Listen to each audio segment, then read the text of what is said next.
여러분 안녕하세요, 삐엔입니다. 오늘은 토르 러브 앤 썬더의 1차 예고편에 대해 총정리해보려고 합니다. Exactly who I am.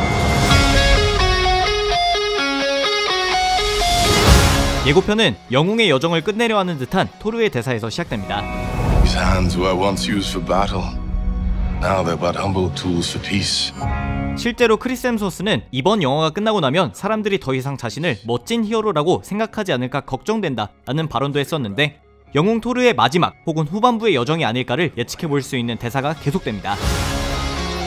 그 와중에 토르가 과거 영화에서 가장 강한 어벤져스 멤버라는 데 집착했던 것처럼 Strongest Avenger. Access denied. Damn you, Stark. 가장 강한 어벤져라는 모자를 쓰고 다이어트하는 뚱루의 모습을 볼 수 있고,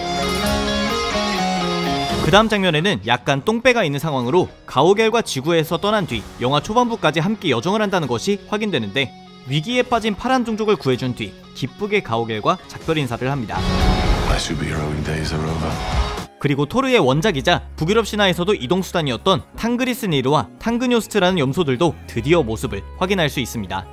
그 다음 장면에선 마블 세계관 속 신들의 영역 중 하나인 올림피아에 거주 중인 올림피안들의 리더 제우스의 뒷모습을 확인할 수 있는데, 배우는 맨 오브 스틸에 출연했던 러셀 크로우가 맡았습니다.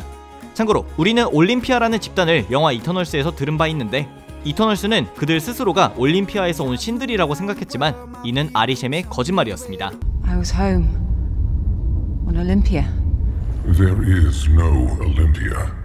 하지만 올림피아는 어쨌든 실존하는 장소라는 게 이번 러브 앤 썬더에서 밝혀진 것이고, 이곳의 지배자인 제우스는 공교롭게도 대장장이의 신 헤파이토스가 만든 벼락을 사용하기 때문에 지구의 그리스 신화 속 천둥을 사용하는 제우스와 북유럽 신화 속 천둥을 사용하는 토르의 대척점이 분명 영화 속 꿀잼 포인트가 될 것입니다.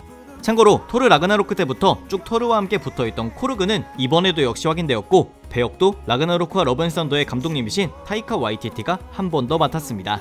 그 다음 장면에선 어벤져스 엔드게임 대비해 훨씬 발전되고 개방된 국가로 진화 중인 뉴 아스가르드가 확인되는데, 참고로 그들의 왕은 현재 발키리이고, 아시다시피 엔드게임의 마지막 부분에 토르가 공식적으로 왕위를 넘겨주었습니다. I'm counting on it.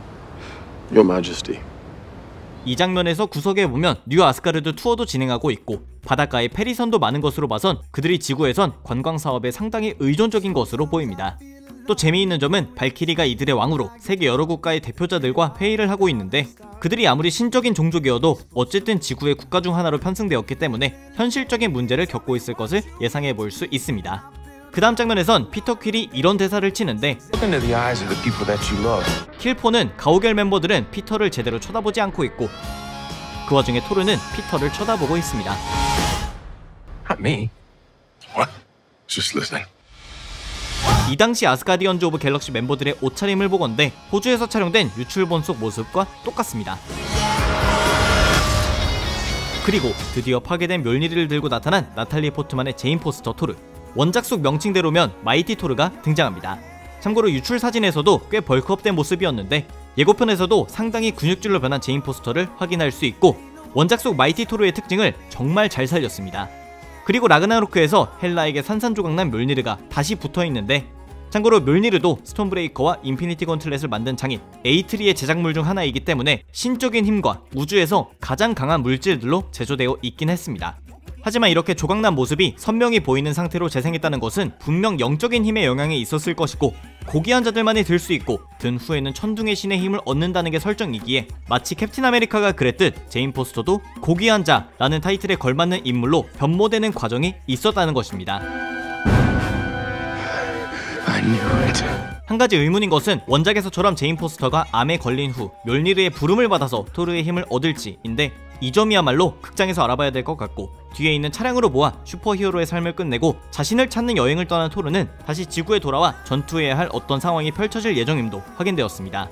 마지막으로 예고편에는 전혀 등장하지 않았는데, 이번 영화의 주연 악당은 무려 크리스찬 베일이 맡은 신의 학살자 고르가 될 예정입니다. 아마 2차 예고편에서 제대로 된 모습을 드러낼 것이고, 이번엔 두루뭉실하게 표현된 이번 영화의 줄거리도 좀 더 분명해질 것으로 보이는데, 이는 닥터 스트레인지 2편이 개봉한 후에 공개되지 않을까 예상해봅니다. 오늘의 토르 러브 앤 썬더 예고편 총정리 영상은 여기까지였습니다. 재밌게 보셨다면 추천과 댓글, 그리고 구독도 부탁드립니다. 감사합니다. 지금까지 삐맨이었습니다.